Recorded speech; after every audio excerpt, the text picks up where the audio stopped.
board members.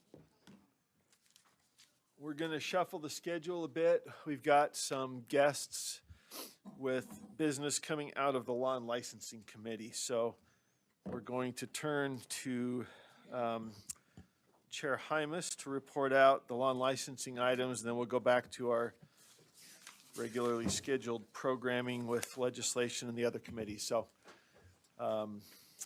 sorry, Chair Hymas. Sorry.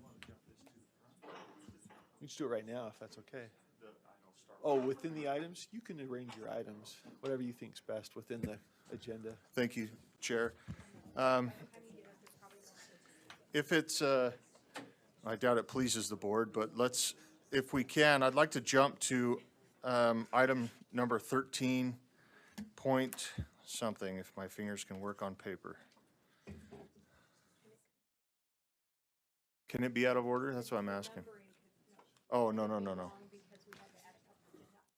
I believe I want to address 13.9 first, if I can. Yes. We have a couple of guests here who would like to be available for any questions that we might have.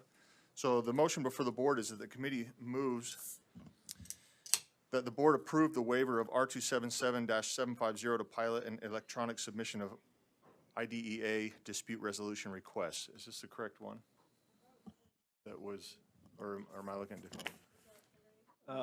This is the one that's up there, yes. I'm not sure. Is this, are you looking for the one that has guests here? Yes. Or I think Which agenda? we have a ULE data sharing agreement, and we have That was a number 6. Oh, that's right. 419.4 for ALA. Okay. So regardless, there is a motion on the floor for item number 13.9. So if we can, let's vote on it. Okay. So again, let me restate the motion. Is that the committee moves that the board, this is 13.9, the committee moves that the board approve the waiver of R277-750 to pilot an electronic submission of IDEA dispute resolution requests. Okay, any discussion to that motion? Member Bogus, is your light on? Yes, so are you talking about like a SQL server with input, or are you speaking about like we can accept them via email? I don't fully understand. I mean, I'm looking at this here, but I would like some clarification there. Is that a Deputy Stallings? Sure. Would you like me Please. to respond? What I'm hearing from Leah Voorhees, Assistant Superintendent, is that it's a secure server. Small follow-up. So there'll be input spaces on a web page, and they'll transfer and shift, and there'll be a notification that information has been input into a server, and then you have to log in to gain access to that information. Would that be correct? Okay, thank you. Thank you, Member Bogus. Member Klein? The computers aren't working again, and it's not on the screen anymore either, so Let's see, do we have it just all went down together. screen sharing capacity, or have we lost that as well? Screens are down. Did you have a question? I see that I can connect to your hotspot, Jim. There you go. Free data.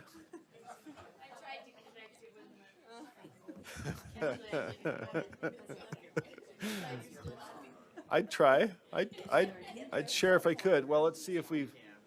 Sorry for the public. We have another temporary internet glitch. We're gonna see. We do have Director Voorhees up. Do you want to address that while we're working on the technical items? I'm happy to address it, Chair. Okay, folks, we have Director Leah Voorhees here with us to address the question. Leah Voorhees, Assistant Superintendent of Student Support. So currently in your rule, dispute resolution requests, so that's state complaint, mediation, or due process hearing, have to come through the Postal Service, through a fax, or in person, because there's a lot of personally identifiable information in those documents. 26 states of 51 allow or have figured out a way to allow individuals submitting those requests to do it electronically through some kind of secure mechanism. 26 require those 3 ways. We would like to pilot an electronic system so that attorneys, parents, we're going to start with attorneys who use our system quite frequently, to pilot submitting the documents through a secure system, which IT and procurement have already looked at and approved. And if it works and we get the documents securely and we're able to send documents back to the parties in any of those 3 requests securely, and everyone feels good about the process and that all of the data was kept secure, then we would come back to you and ask you to amend your rule to allow it for everyone. Does that answer the question, Member Boggins? I just have another small follow-up. Will the board hear on this in the interim? Will you kind of do Yes. like informational Yeah. reports? I'm happy to share information, but like I told the committee, because those requests, I don't know how many they're going to be and when we will get them. So I might not have anything to tell you for 6 or 8 months. I might have enough data in 2 months to be able to say, hey, we've done it 15 times in the last 2 months. Here's the data. But I might not have any requests in the next 6 or 8 months. Okay, so I just want to be super, super clear. I know that that might be a Christina thing, and that's okay. But that no email containing personally identifiable information comes through the servers. It all stays in the submission portal. No. And you have to log in to Yeah. gain access. So we would procure a system that IT Director Jared Felt recommended, and that Procurement Director has approved. So we would pay for a system. Okay, thank you. Any further discussion? Back to the chair? I have a, Okay. Oh, I'm sorry, Member Lair. is that okay, Matt? I'm just looking to see if Matt, I Please, think yes. this is a great idea to pilot. I've been the victim of these experiences and had to run documents up to a hearing officer in Layton and get it there by midnight. And to be able to do this would be a wonderful opportunity that would actually give parents greater, it would help parents because the attorney time would be more limited and the hearing officer time would be more limited, I think, if we're not counting our travel time. And it's certainly the wave of all legal documents. And I frankly can't see how anyone would object to piloting this. And I think it illustrates that we're looking for the most efficient ways to do these things. And I totally support this, even though I'm also know that there's it's very sensitive information, but I think that piling it is a really smart way to go toward that end of being able to submit documents electronically. Thank you, Member Lair. Member Straight? Or is it Member Norton? Sorry. Yes. I am so happy to hear this. Yeah, the safeguards I realize are so important, but when you have a new student move in that is on an IEP and you don't get that IEP for sometimes December, January, it's just too long. It's just a waste of, a half a year of prime learning time that is so wildly needed. So if this can work, hip, hip, hooray. Okay. I would just add, it's got to happen, right? I mean, maybe people were afraid of technology in the beginning as well, but we have to move into this phase, whether it's now, regardless of how you vote. I would hope that this comes up another time and another time until we finally say yes, so. All right, thank you. Member Voorhees, or Director Voorhees? Yeah, may I add one thing? Just to Member Norton's point, we're going to start with dispute resolution requests, so we won't be transferring IEPs yet, but yes, exactly. All right, thank you, Director Voorhees. So the motion before the body is that the board approves the waiver of R277-750 to pilot an electronic submission of IDEA dispute resolution requests. All in favor, please raise your hand.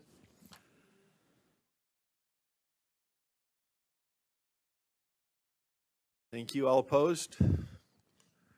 Member Klein? Is it only Member Klein? Okay. That motion passes 14-1. Back to Chair Hymas. I'm sorry, 13-1. We're missing Member Carey. Thank you, Chair. We're going to jump now to item 13.6. This is a request for waiver from Board Rule R277-419-4. The motion before the board is that the committee moves that the board approve the waiver of R277-419-4 for American Leadership Academy. And I do believe we have somebody from American Leadership Academy, Mr. Rich Morley, for any questions that you might have. Thank you, Mr. Morley, for joining us. Could you just state your position on the record? Yes. My name is Rich Morley. I'm the Executive Director of Oh, there we go. I'll try that again. My name is Rich Morley. I'm the Executive Director at American Leadership Academy. Okay, any question or discussion from the chair or board members? And okay. No questions for me. I do appreciate Mr. Morley being here, and he was also at our committee meeting and answered questions that we had. And so I believe that the committee is comfortable with this vote. Okay. Motion before the board is that the board approves the waiver of R277-419-4 for American Leadership Academy. Those in favor, please raise your hands. That looks to be unanimous. Any opposed that I missed? Okay, that passes unanimously. Thank you, Mr. Morley. Thank you. Thank you for your patience and waiting for us as well. Okay, back to Chair Hymas. On to 13.2, amendment to research data sharing agreement with University of Utah's Second Language Teaching and Research Center, L2TREC. The committee moves that the board approve the data sharing agreement with University of Utah's L2TREC and that L2TREC include in the program's annual report to USBE information on how the additional data elements have contributed to L2TREC's research. That's a mouthful. Any questions or discussion of that motion? Seeing no lights, all in favor, say aye. Aye. Any opposed? Okay, we do have 2 opposed. So that motion passes 12-2. Yes. Item Thank you. 13 Back to point- Member Hymas. Item 13.3, ULEAD Partnership Data Sharing Agreement with BYU and Wasatch County School District. The committee moves that the board approve the ULEAD Partnership Data Sharing Agreement with Brigham Young University, Wasatch County School District, and ULEAD. Thank you. Any questions or discussion of that motion? Seeing no lights, all in favor? have a Oh, light. I'm sorry, we have one. It's You're fine. hiding. I Member just Wood. want I spoke to this in committee, but I just wanted to, I do have some concerns about the board abdicating their responsibility in terms of data sharing, and just want to be on the record for that. Thanks. Okay. Any other questions or comments? And is there, Member Davis. Member Davis, I see Member Davis. Is this the one where they're going to come here and bring computers or have access to all the data here on? Should we ask Member or Director Everett to address that, or who'd be the best? Oh, I'm sorry. Katie, you're with us on the data point. It's Yeah, I'm for happy use to- by ULEAD, but thank you if this is a data question. Okay, thanks. Yeah, Katie Chalice, Director of Privacy. Yes, this is the one where the researchers, in an effort to enhance security, would come on site with devices that were secured by ULEAD and or provided by ULEAD and secured by our IT department here. Does that answer your question? Does that answer, Member Yeah. Davis? Have we ever done that before in any data sharing? They brought people in here just to, I nodded my head no, but actually, yes, we have. I think they did something similar when we were being audited by one of the state agencies. Do you remember, Megan? So, yeah. So Deputy Jones, I see, and well, Director Everett first, and I see Deputy Jones behind you. We got 2 hands. Okay. Director Everett, did you want to weigh in too? Yeah, so to that point, data and statistics have said that when auditors used to come into our ecosystem to conduct an audit, they had that information. But I did want to correct one point that it's not that they just get universal access to anything. It is only underneath the scope of information that they've asked for. So it's not just free reign within all the data that exists. It's still underneath a scope that they've asked for and been approved by the board. So we're starting a new precedent, basically, with data gatherers. Thank you, Member Davis. And I'll just speak briefly because this is ULEAD. We had it in the steering committee and heard that this was new. And so it was a few months of developing the appropriate protocols and safety, and appreciate the work that went into that. Any other comments or questions? May I ask a Yes, brief Member question of Bogus. Member Wood? Did you, or would you feel comfortable expanding upon your concerns beyond board abdication of their responsibilities? Was that a question for Member Wood? Yeah, I'm just wondering if she's willing to Member expand Wood. upon her Can I concerns. speak to it? Please, And maybe yes. it's my misunderstanding, but in committee, I understood that right now, anything according to rule, that whenever data is shared, it has to come to us to determine, to give that responsibility. And this would allow the ULEAD director and a number of, like, 4 other people to decide when that data sharing agreement changed. Am I wrong in that? Because if I am, I'm sorry Let's for put that back to either Director Chalice or Director Everett. Yeah, you're right that this is a diversion from the traditional process. So currently, if there is data sharing that is external, meaning it's not legally required and it's going to an agency or a researcher, in this case, outside of our organization, that needs to be brought before Law and Licensing Committee and then ultimately the board for approval. This one is different in the sense that the original one is brought before the board. That's for you to consider now. But future amendments to that within the same research scope, well, I should say research question, but potentially like a different set of data or an additional data element, according to this agreement, could be approved by staff. So myself, Director of Privacy, Megan here, the Director of ULEAD, Jared Felt, the Director of Information Technology, and Aaron Bruff, the Director of Data and Statistics. So it is different, but the initial agreement still has to be approved by the board. So to clarify, if they were looking at 6th grade math, for example, and wanted to expand to 5th grade math, that would have to go through you as our data privacy director, as well as Director Everett of ULEAD. Yes, that's correct. Okay. Any further questions or comments? Seeing no more lights, board members in favor, raise your hand.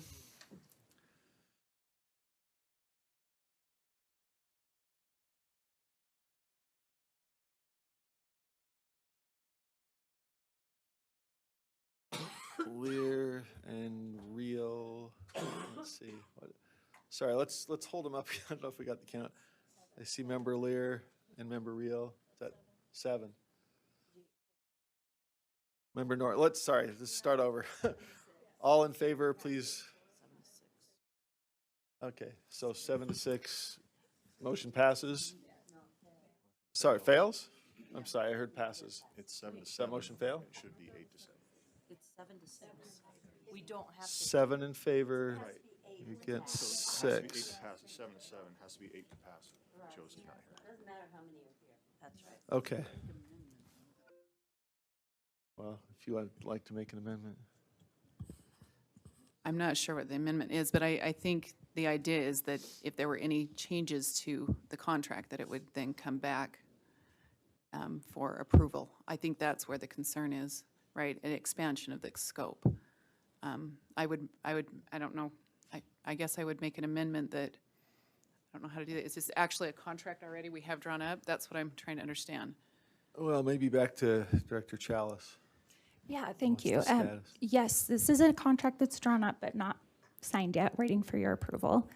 And to your point, like if you, Board Member Earl, if the board wished to go that direction, it would sort of turn this back into a not pilot, but just a traditional data sharing agreement as we have done in the past.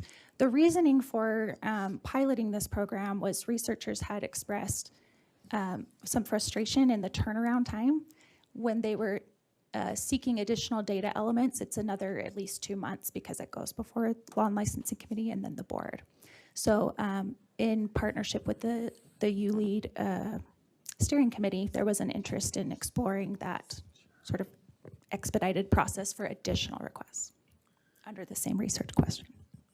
Sorry, can you, Director Chalice, can you remind the board what is shared, what kind of data is shared? Yeah, let me pull it up. In this data sharing agreement, we have the research question or the research topic is about literacy. And so they are seeking I'm sorry, I'm pulling it up now. They're seeking the following. So demographic at-risk category distinctions. I'll pause by saying this is all student level de-identified data. So there's no PII sharing here, but it is student level.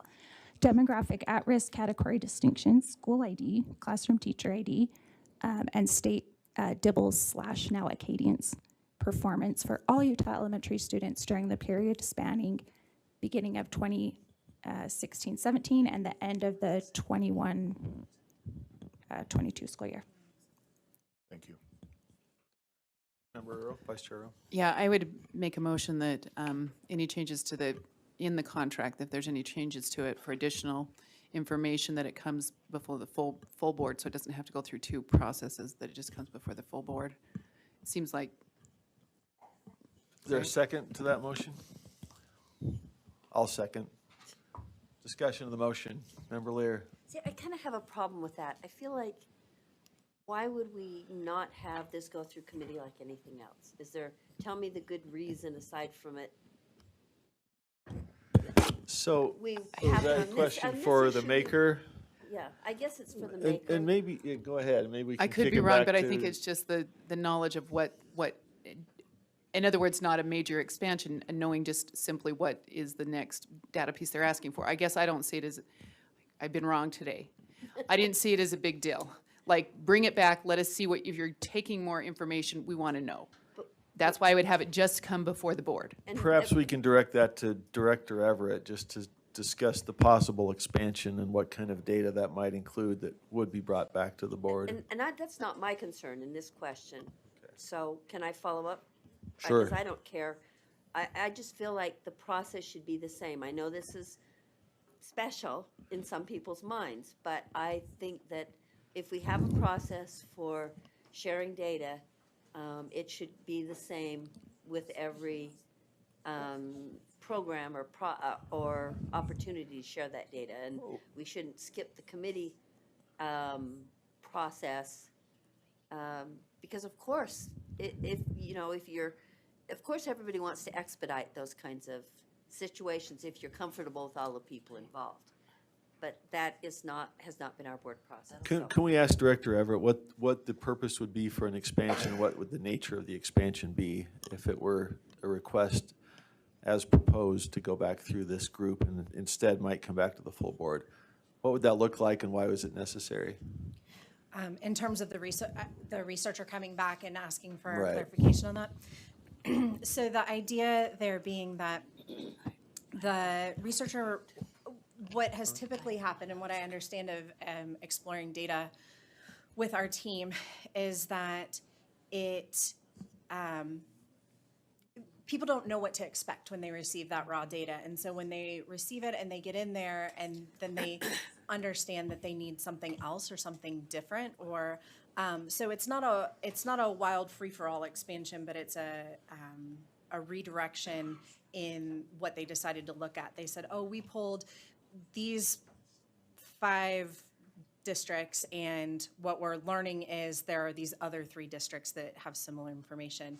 So the idea was that instead of making that a 2 to 3 month process minimum every time, that we would say, you know what, under this bubble of things that we've approved, it is okay for you to look at, for example, literacy data.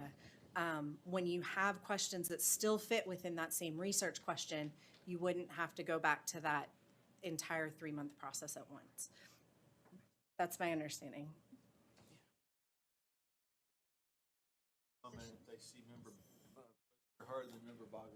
Yeah, so as someone who's done research and engaged in research, if you have the same research question, which is what I understand in this case, you're in the process of doing research, and you realize that you need a different element because what you had asked for doesn't answer or isn't the scope of what your original research question is. You need to have that data, and it's usually very much adjacent to the data that you already have. It's not it's not completely different. It's still under the span of that same question. The concern that I have, if we don't allow our staff to make this kind of decision is the requests that will come to us will be overly broad as to avoid those types of delays, because a lot of this research is done under certain timelines of granting agencies. And so the unintended consequence here by not allowing our staff to do this would be perhaps people asking for more data than they need. And I just want, as someone that's done research and enjoys it, you really do try to honor the integrity of the data and privacy. That's important. That's part of what you do as a researcher. So you ask for very specific things, and if it turns out that that's not what you need and you have to wait 2 months, you're putting your whole project at risk because of your granting agency in some cases. So I just wanted to say that the unintended consequence of not allowing our staff to make that kind of decision could be that we get requests that are far broader than what we need to by giving, it's giving a little so that we don't end up having to having massive data requests that we then have to weigh. Just wanted to say that, unintended consequence. Member Bogus and then Member Davis. Yeah.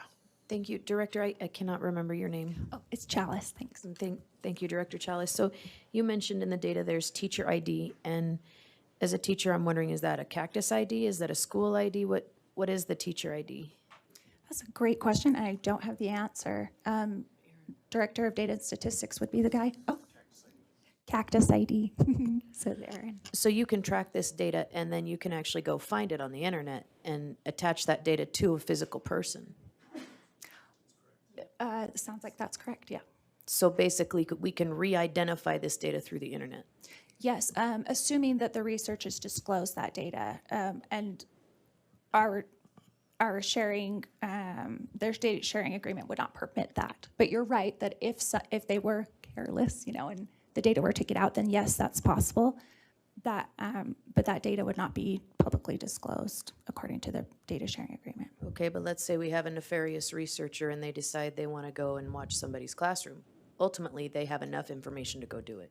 Yeah, you're right. And I do think this is kind of an exercise in the balance between, risk and trust. So that's sort of the question before the board today, I think, is knowing that any data sharing has some risk to it, the board, your charge is to decide to what degree are you willing to, to what degree are you willing to grant some of that, exercise some of that risk in favor of the potential research.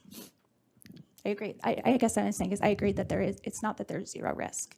But I also agree with Board Member Hart that anecdotally, I've never seen someone so devoted to student data privacy than researchers. They're like religious about it. It's really interesting. And could I ask a follow-up? Is Cactus data ever shared in our other research or data sharing agreements? Is that unique to, sorry, just the number, right, the Cactus number. Aaron Bruff, Data and Statistics. Yes, Cactus data is shared. Okay, so that's not unique to this No. agreement. Okay, thanks. Member Davis? Yeah, I think the precedent part is what's more concerning to me, and we have a lot of departments that work with other state agencies, so are we putting one of our departments over another one of our departments? What about the Department of Health that works with our departments, or the Workforce Services? Are we opening a door that we say yes to some? Do we say yes to the others? Where does it stop and where does it start? I would rather use discretionary money, hire an additional person to give these researchers what they need using the same gatekeeping that our staff uses to do the current data requests than open this door. Can I Personally. ask for clarification on that? What parts of this are unique as compared to other data sharing arrangements? I guess in this agency or others, to Member Davis's question, is that part of the, or is that this agency sharing with, for example, DWS? Is that the question? I'm not sure. But go ahead. if you Yeah, could. I'll give it my best go, but What parts of this are different? yes, thank you. And if I'm not answering the question, please let me know. Currently, the pilot program is specifically for researchers. And again, it's totally within the control of the board. So it is intentionally a pilot. If it went through and you were like, that's the worst, then we don't have to do it again. It was written in such a way that this is not a policy change, but a one-time try to see if it's successful. So certainly as written, there is no precedent that we're changing thus far. If the board was interested in moving forward with this, I imagine that because it's a ULEAD partnership, that this would be specific to researchers and not with other agencies. But again, that's the purview of the board to decide if they wanted to, if you wanted to make that change in policy. So does that answer your question? following up, if I could, just what type of data sharing is unique to this versus the other data sharing arrangements that we have? Yeah. What quantity or type of data is different Oh, here? the quantity or type? Correct. Yeah, it's actually remarkably similar to other research requests. I don't find that this data sharing agreement is different in the type of data that is being shared than potential other research. Really what's different here is the terms and conditions. So it is largely the delegation of secondary requests to be approved by staff. And also there's the provision about requiring the researchers to come on site to receive and to review the data. Those are the two primary differences. Did that answer your question? Yes, Chair Moss? that's what I meant. So it's the same type of data, but here Yeah. they could go to you if they wanted 5th grade instead of 6th, and they would have to come here to get it. Those are the two things that are different than the normal data sharing. Okay. That's Any right. other questions or Chair, if comments? We lost member, yes. If go I ahead, may, I'm Dr. sorry. And this Chalice, is please. actually, I wanted to speak to Board Member Earl's comment. And this is all at the risk of, I really want the board to know that I am not necessarily advocating for this data sharing. I feel like I'm here as a resource for you. So at the risk of sounding like I'm advocating for it, I did want to tell you that our team, the data privacy team, as our vision going forward is to increase transparency to the board and to the public regarding what data is being shared. So Board Member Earl mentioned the interest in seeing what is being shared. I do want the board to know that like if the interest is having more understanding of what is being shared, that is definitely coming in as a high priority for us. I do though recognize that there's a difference between knowing what is being shared and approving it in advance. And how it's being used, yes. And that's actually, I'm really glad Board Member Klein brought that up because that is one of my primary focuses. I want to get real clarity on documentation of who has it, what exactly they have, what it's being used for, and start and end dates, that kind of thing. We've got a project in place to enhance that transparency. Got it. Thank you, Director Chalice. Further, Member Bogus, we do need to move on. Is this a new Yeah, question? I don't know, maybe I just don't like data sharing, but I am concerned that these researchers can identify these teachers, they can identify where they work, they can go and scope their Facebook pages, and maybe that's not something they would ever do, but the reality is they can. And that's the part that bothers me, because there's a lot more research that could go on because we have a pathway to identification. And that's a broader question, it sounds like. We do share Cactus ID under other data sharing arrangements. So that's a broader question, it sounds like, that to address. Yeah, and it's a So- point well taken. I'm not sure if we have any of our researchers here. They were maybe going to come. Well, Okay. we have another light on, or is it And Chair, Member Klein, or? I just want to yes. be very clear. I'm not trying to make accusations. I just get very concerned that we say it doesn't happen, but the reality is it can. And I think our job as elected officials is to protect data at all costs. Absolutely. Of our And- teachers and of our students. So just because we say they're not going to doesn't mean they can't. And that's my point. I'm not trying to make accusations or be mean-spirited in any way. I just want to make that clear. Fair question, and thank you, Director Chalice, for answering. I see a light. Is it Member Davis or Member Klein? It's Member Davis. Member Davis. Oh, okay. All right. Any further discussion to Member Earl's motion? If not, I will read it back. It's not an amended motion. It's actually just a motion that the board Am I getting that right? We lost civil, okay. That the board approves the ULEAD Partnership Data Sharing Agreement with Brigham Young University, Wasatch County School District, and ULEAD, and that the agreement be amended to require full board approval without committee pre-approval for changes to the scope or data elements. That's been seconded before the board. All in favor, please raise your hand. And we've got 5 or something. Okay, motion fails. Thank you, team, for presenting. And we will move back to Chair Hymas. Thank you, Chair. Our next agenda item, item 13.4. This is R277-552, Charter School Timelines and Approval Processes. This is an amendment. The committee moves that the board approve R277-552, Charter School Timelines and Approval Processes, draft 3 on second and final reading. But I have I don't know if it's like an amendment to this rule. I don't know how to bring that in. Just go ahead and move to amend, and then for that, we'd need a second. The committee motion does not need a second, but if there's an amendment to that, then.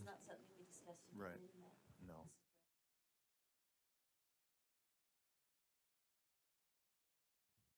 So, could you state it? go ahead, you can state the motion. We'll see if there's a So, second, okay. we can discuss the motion. No, this, to answer Member Lear's, I was thinking Earl, Real, Lear. To answer Member Lear's question, this was not brought up in committee. This was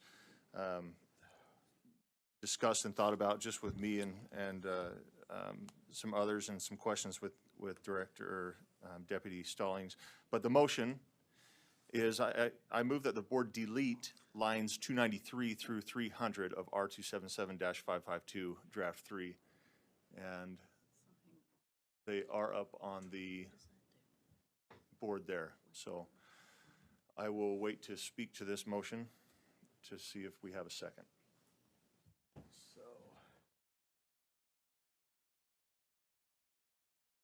So what would that lead into then? I'll second it for the purpose of discussion. Sure. So this rule here, as you know, it's discussing different rules of charter compliance on attempting to expand. So we have lines 293 through 300 here. You have 2 different sections here that I'm looking to remove here. Section B, you can see it states the charter school meets the requirement of the charter school's authorizer standards and requirements. Within the rule itself, there are over 17, well, I should say there are at least 17, I don't know what you'd call them, rules or conditions in order for, so this to me is just an extra in there. It's not necessary. So, and I can read those off. If you keep going, there's 17. Just a couple of them, right? The school has to be in compliance with federal, state, and law and regulations. Charter school must be operationally successful, must provide educational services consistent with state law. So you still have these laws that you have to stay in compliance with. Additionally, you have to have a debt coverage ratio of at least 1.05, must have maintained a net lease adjusted debt burden ratio of under 25%. Your enrollment must maintain a re-enrollment rate of at least 80%. So you get my point here.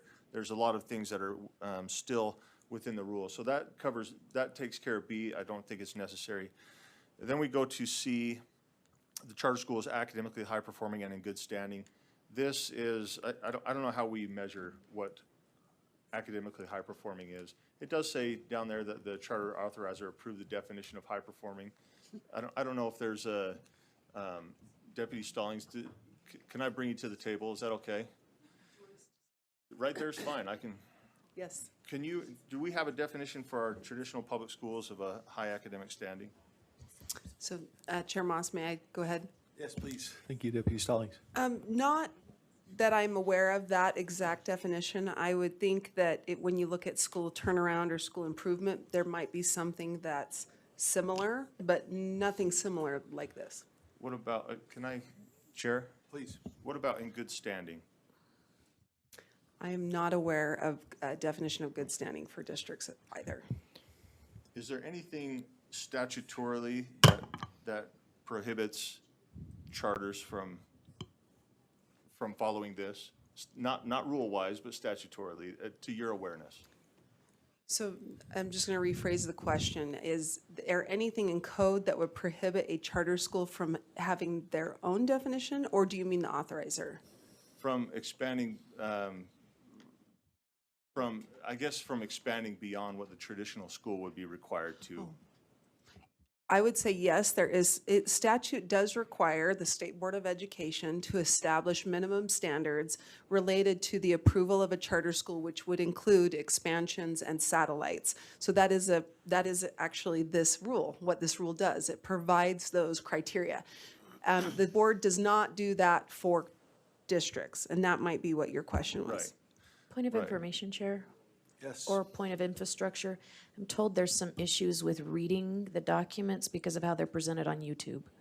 That they're at an angle or something. I'm not quite certain exactly what that is, but You're talking about the broadcast? yeah, that's I'm going getting around? multiple messages that it's unreadable online.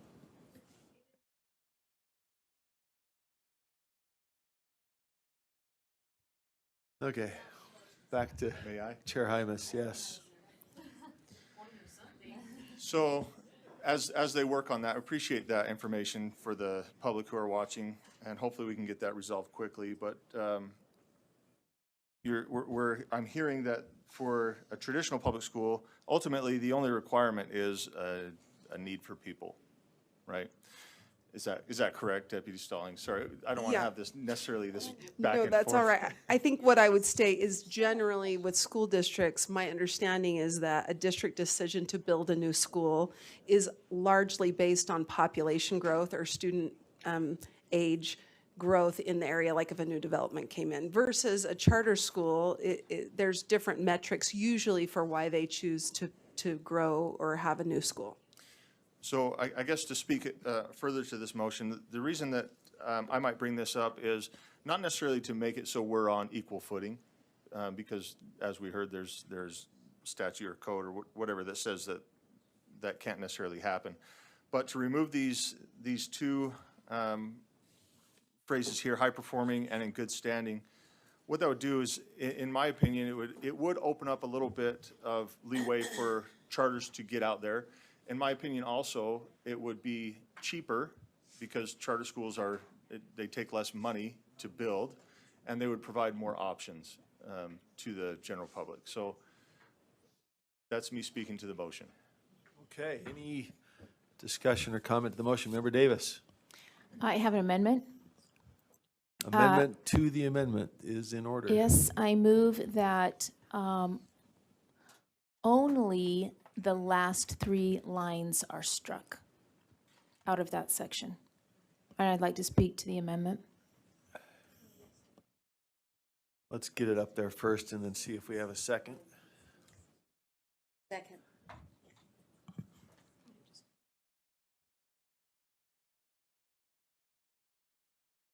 So can we scroll up a little bit?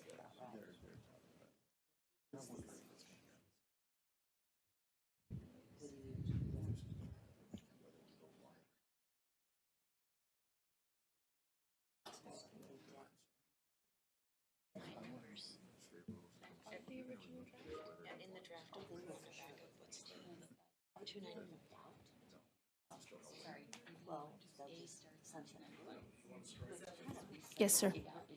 And ma'am.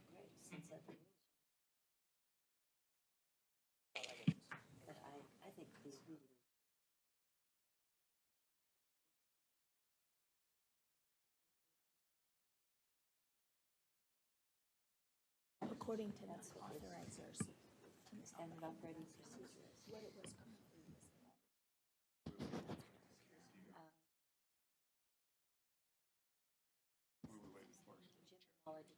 They were typing it in. Yeah, I think we're. I'm sorry. So do we have the,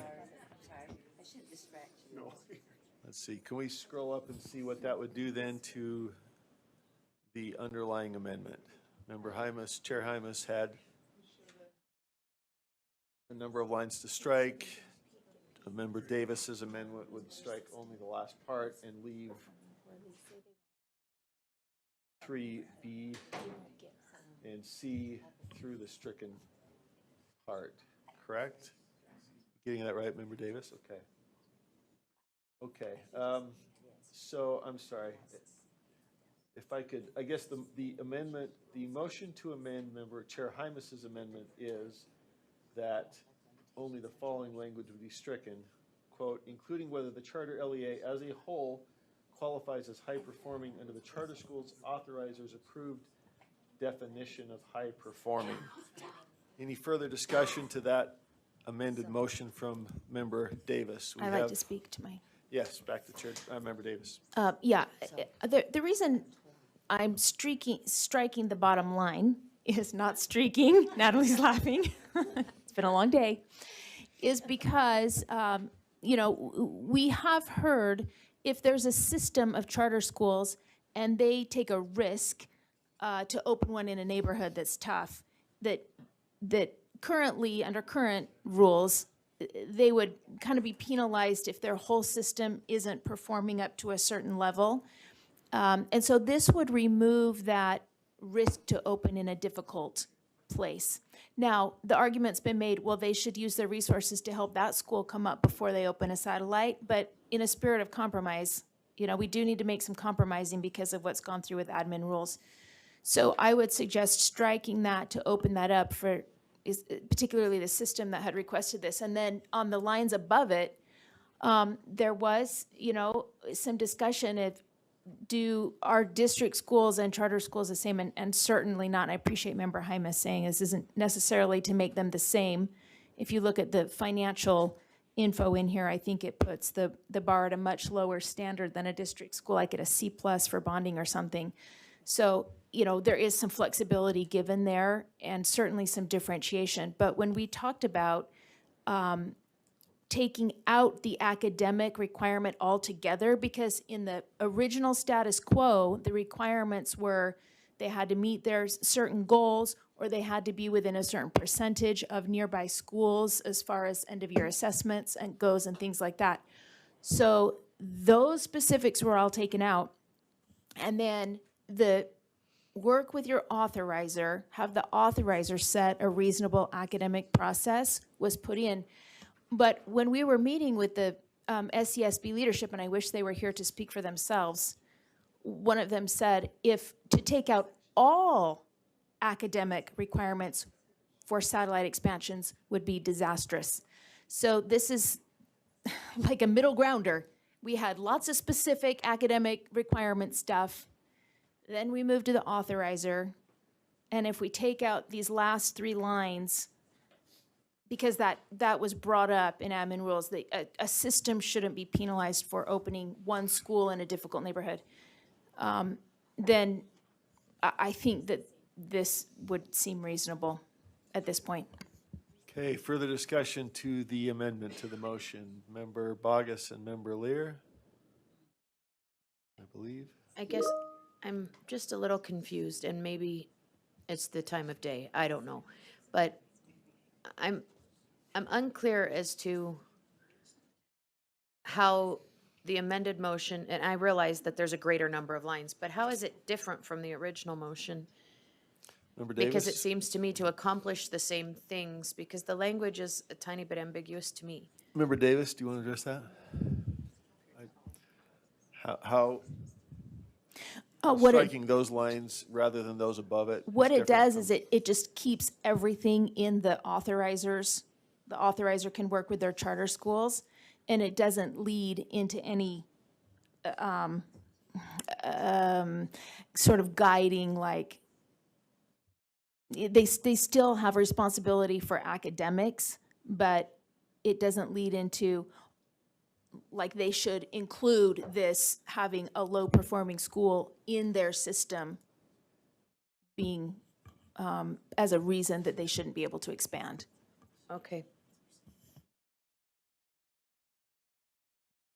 Further discussion, Member Lear. I want to know first from Member Davis and Angie Stallings, who were both at the Administrative Rules Committee. I listened to most of it online. But is this going to satisfy the Administrative Rules Committee, do you think? Is that a question for member? For the maker, those who are attending? If I can answer, Chair, it I was depends what there, the Member authorizer's Davis. criteria looks like, but I'm guessing it'll have more flexibility because they were the ones who presented in admin rules. So you think yes, it will satisfy them? I don't know. They don't want, I think They don't want one anything. doesn't want any. Anything. One, yeah, And said he Angie, didn't do you want have any any. different thoughts? I guess what I would add is the portion of the rule that is cited in SHB 127, that portion of the rule that they cited to in SB 127 is gone. It's not even in this draft. It's gone. All right. But I think to Board Member Davis's point, a lot of the discussion of the Administrative Rules Review Committee was regarding this very issue of whether, if you are an LEA or a charter school that has multiple campuses, and now you want to put a new school into an area that might have more students and families who are from lower socioeconomic areas, or maybe you want to serve a special population like English learners or refugees, et cetera, that the previous language and in some ways even the language that is being stricken through right now could nod to the fact that that it might create a disincentive for a charter school to open or serve that population of students. Now, actually, there was language that we removed in the Law and Licensing Committee. So in addition to this language, there was actually other language that we took out. And I thought that actually would resolve it. But this would just make it very clear and I think removes any disincentive, which was a large portion of the committee's discussion. So we're hoping. Okay, I have more to, Follow up. I have Member more Lear? to say. Okay. on I don't that. see any other lights, Okay, so. well, I'll make it brief. I want to solve the Administrative Rules Committee because it's nothing but pain and wasted time for the staff, and we always lose. So that would be, so this is going to sound like a conflicting comment. On the other hand, it's a false dichotomy because it's not like there's no other way to open a school.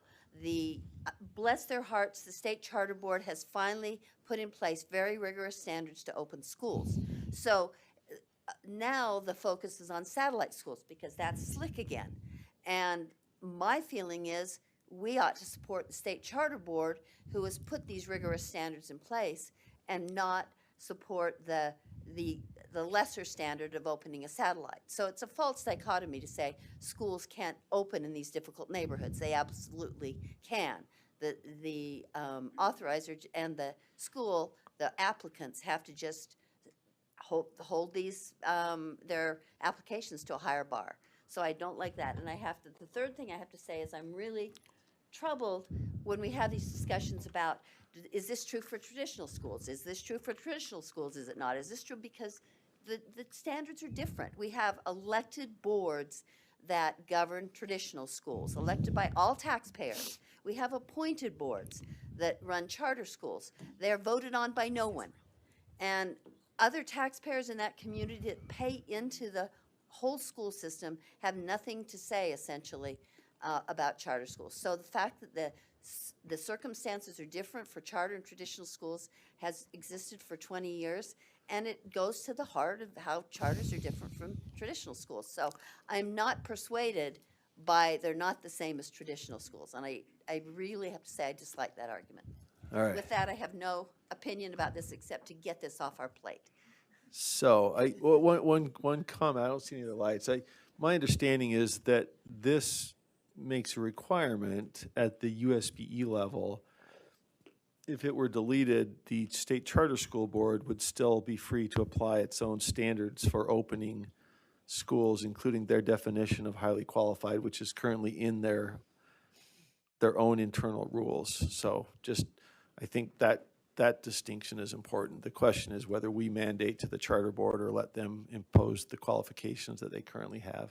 there anybody, any other lights or comment? Back to, all right, Member Davis was the maker of the motion. I guess we don't have a formal summary, but the motion before the board is that only the motion to amend the amendment is that the board would strike the following language from lines 298 to 300 only, meaning that it would not strike the other lines proposed by the underlying amendment from Chair Hymas. The lines to be stricken would be including whether the charter LEA as a whole qualifies as high-performing under the charter school's authorizer's approved definition of high-performing. All in favor, can you raise your hand? Motion to strike only that, so.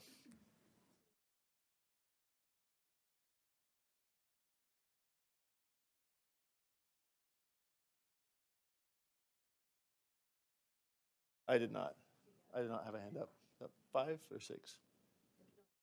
Okay, 5 in favor. That motion to amend fails. We are back to the initial motion to amend from Chair Hymas. We could scroll back up to that.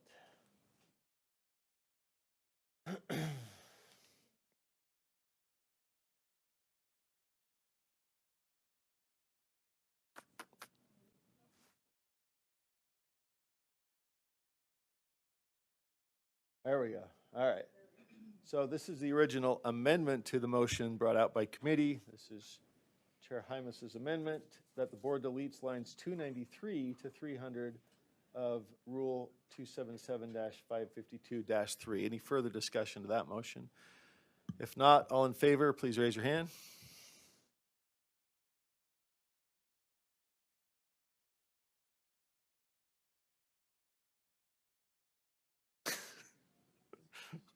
That be?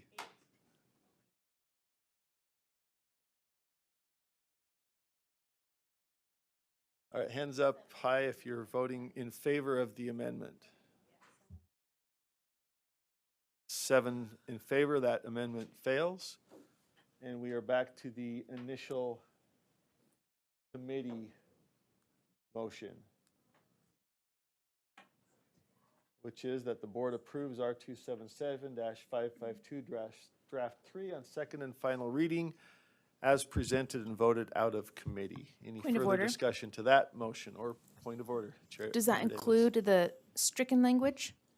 Or does that then not The include the stricken language is restored. None of the language has been stricken. Both amendments Oh, okay. So it's failed. with the stricken language. restored. Got it. Okay. Chair, Thank you. if I could clarify, Chair it would be Hymas? the draft 3 that is in backup, not changed, unchanged, draft 3. Right. Member Bogus. I just have a point of clarification, maybe Member Hymas can answer for me. Was your amendment presented for the purposes of administrative rules feedback?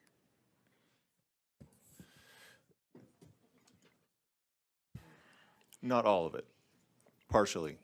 Okay, so I if, mean, it's not directly, I'm not listening to them and saying, yeah, I need this done, or we're gonna do this, no. So just point of order, that motion is gone. It failed. So we're now on the underlying motion that came out of committee. yeah, and I understand that, but my concern is that if we're gonna move to approve something that's gonna put us back in the hot seat, maybe we should have more discussion, The maybe. floor, we have a motion on the floor. The floor is open to other amendments. We have no current motions to amend pending. So there is an opportunity to discuss or address. Member Davis. I would just move to pass this draft. This is pretty significantly changed from what the status quo was. The status quo had quite a few academic requirements that are gone now. And now really it's up to the authorizer to work, which adds a lot more flexibility than we had in the past. So to be clear, that wasn't a motion, it was support of the pending motion, right? Okay. Any other I don't. comment or discussion? Vice Chair Earl? Yes, and if I remember correctly, that we did strike the line that sits within what administrative rules was asking us. So if that's a clarification, it does meet whatever they were asking for. Does that make sense? Okay, I don't see any other lights. The motion on the floor is that the board approves R277-552, draft 3, on second and final reading. Let's just go with hands again. All those in favor, please raise your hand.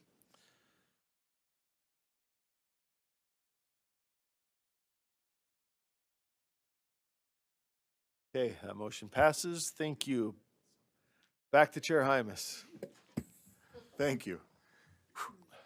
Only 3 more amendments, Chair. You missed it. All right.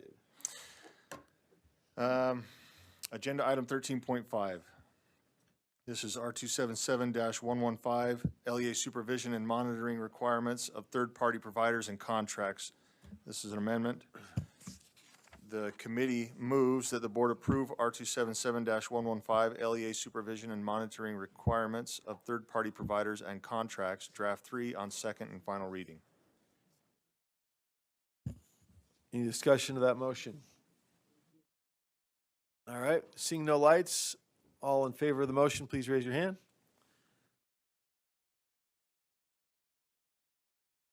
We get the count there? Yeah, I'm in. Okay, that motion passes. Thank you. Item number And the noes? 13.7, remember we did 13.6 already. 13.7, R277-617, Smart School Technology Program. This is a repeal. The committee moves that the board repeal R277-617, Smart School Technology Program, on second and final reading. Any discussion or questions to that motion? Seeing no lights, all in favor, please raise your hand.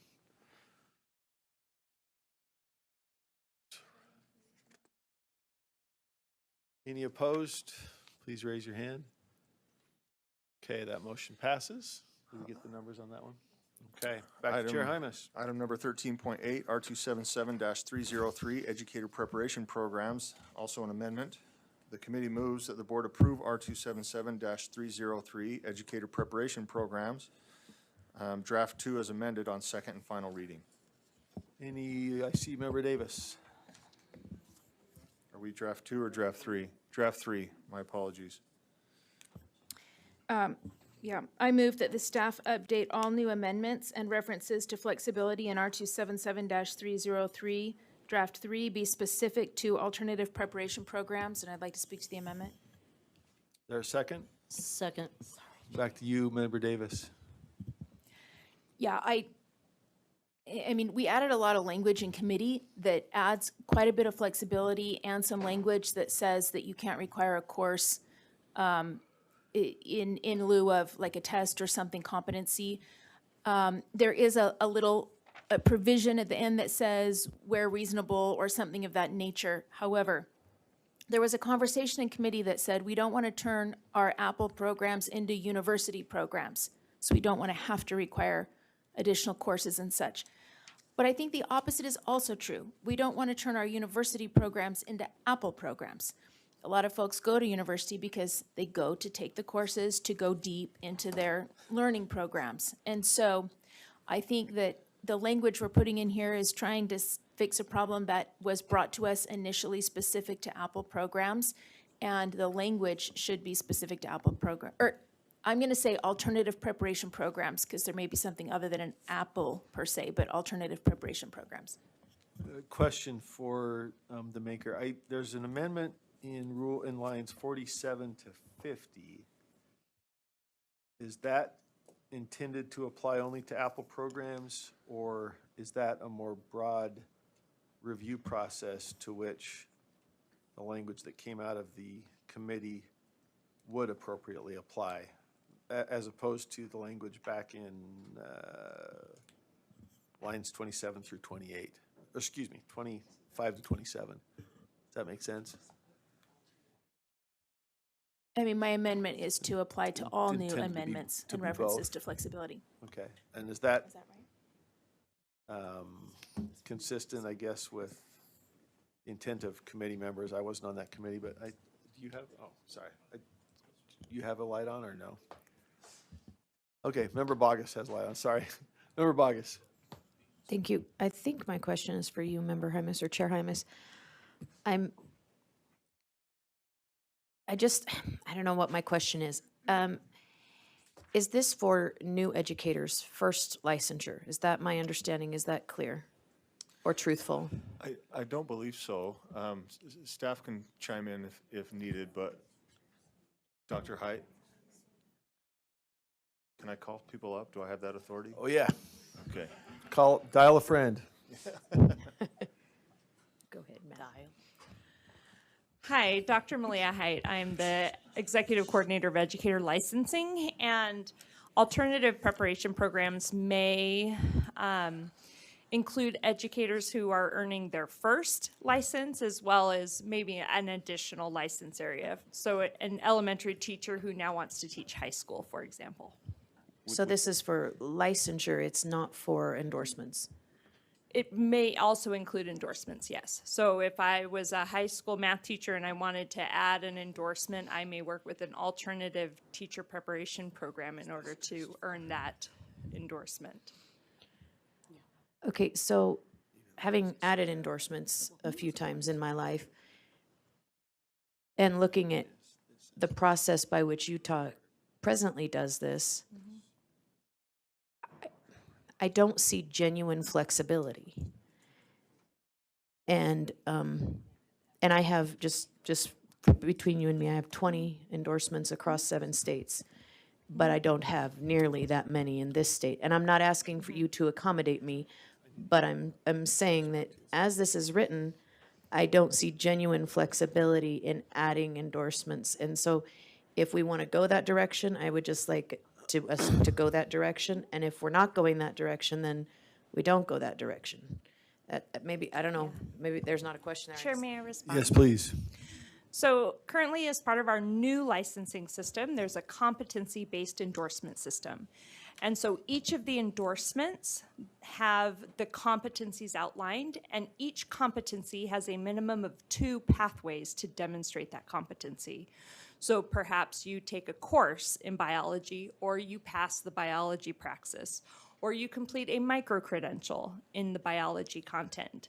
And so that's where the flexibility lies, is that there's multiple ways to demonstrate that you have that knowledge, and it's not limited to just taking a university course. Does that answer the question, Member Bogus? Okay, quick follow-up. So to me, and I'm not trying to argue for or against, but to me, genuine flexibility is all-encompassing. This is how we do it, right? But the Utah way is to break it out into little sections, and it's very cumbersome for educators. It's very arduous. It's sometimes overwhelming, and other states, I think if we're doing all-encompassing teacher competency, especially if you're adding an endorsement, I think other states do it better. This, to me, doesn't say flexibility. So- And I don't care which direction we go, if we're after flexibility, I don't think we're accomplishing what we're after with this. Okay, let's keep our comments to the motion if we can. There are certainly broader issues. We're 4 hours behind, and I do want to make sure we speak to the discrete opportunity before us. Member Vice Chair Okay. Hart? So what this does by stressing the flexibility is that it ensures that programs understand that not to assign multiple pathways.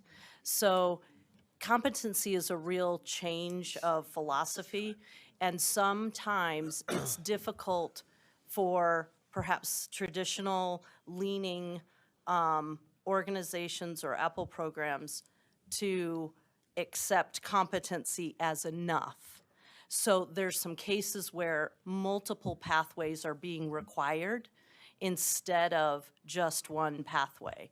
So this clarifies that, yes, we do believe in competency-based, and you don't have to have an insurance policy of doing a competency-based, but also requiring a course. So it's stressing that there are multiple pathways and you only have to choose one. And it's just one tweak to it's just an evolution in the competency-based model, and it keeps people moving forward towards the competency-based model rather than reverting to you can do competency, but then in order to make sure, you need to also go to this class. Does that address the question, Member Bogus? So it's an either-or process. Any other comment to the motion? If not, Oh, motion is, sorry. Member Klein. sorry.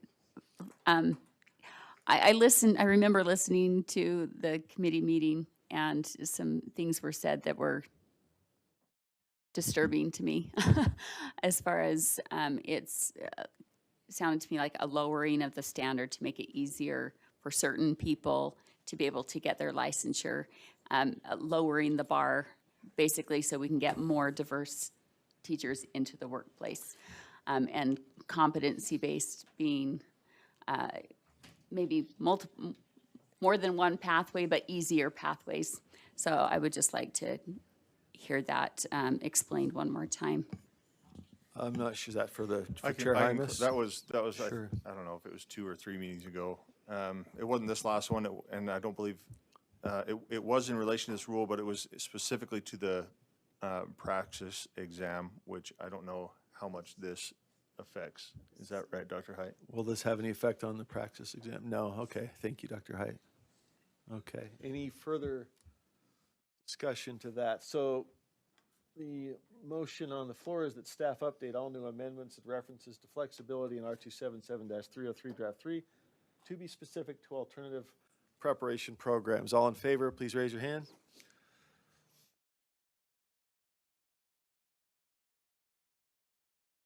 That passes 11-3, perhaps? Okay, so back to the committee motion as amended.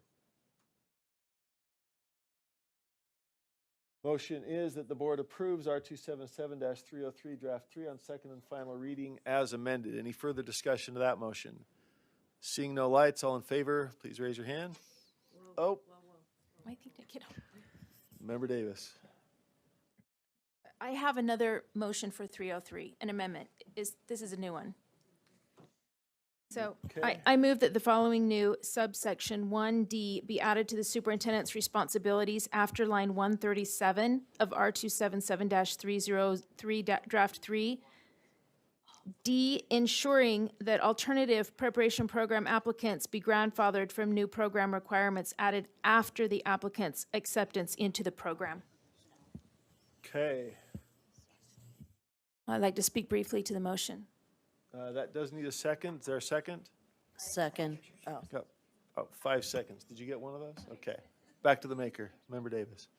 I mean, this just assures that one of our responsibilities is that we're not going to have sort of program creep onto applicants. So once they sign the contract and they're like, we're ready, we're rolling, they don't get new things added on top of them that they weren't expecting, extending their time or such. And this, again, would be specific to the Apple program. Or, sorry, to the alternative preparation programs. Yes, sorry, thank you.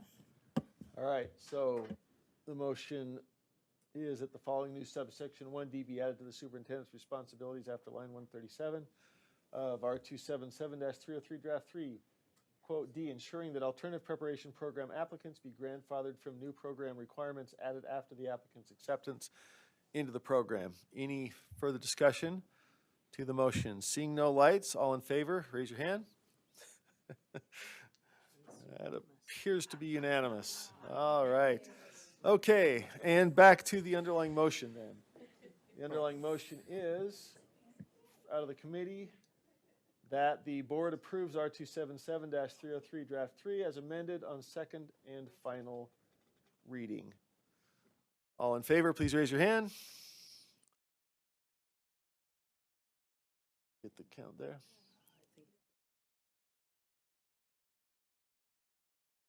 That motion passes 12-3. Sorry, did we get the count correctly? Member Klein, Member Green, are you a no? Your no's on that? Okay. 11 to 3, okay. Back to Chair Hymas. Thank you. The last agenda item, item 13.9, we have already covered. That concludes law and licensing for today. Thank you. All right, thank you, Chair Hymas. So, we are moving into the swing shift. I will remind members that we are 4 hours behind, and we may need to just keep our comments to one per member and try to consolidate, because tomorrow morning we have committee meetings at 8. So,